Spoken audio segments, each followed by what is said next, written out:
Hi, I'm Scott Womble, and this is your 2-minute tip on biblical interpretation.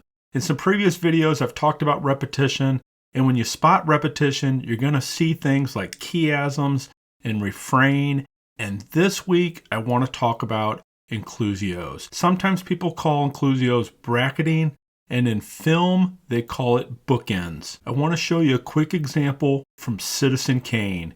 It's regarded by many as the greatest film ever made, and of course, it contains some nice bookends. Here on the left is the opening scene, and here on the right is the closing scene. That's the film's way of telling us that this thing's about to end. Inclusios are found all over the Bible, but let me just show you a few.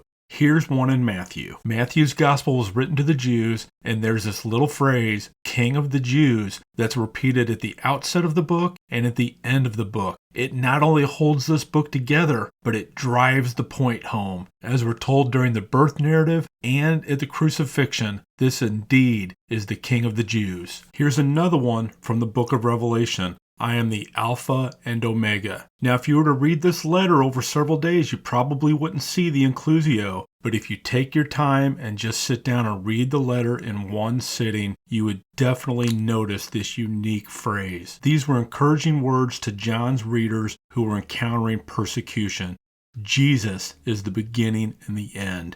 And it's a lesson to us in Bible reading that we need to read more holistically. Let me just quickly give you one more because it's one of my favorites. It's found in Hebrews 11, what we call the faith chapter. It begins by saying, now faith is confidence in what we hope for and assurance about what we do not see. This is what the ancients were commended for. Then the writer tells us about all of these heroes of the faith, and the chapter concludes by saying, these were all commended for their faith. Well, I hope you've enjoyed learning about inclusios.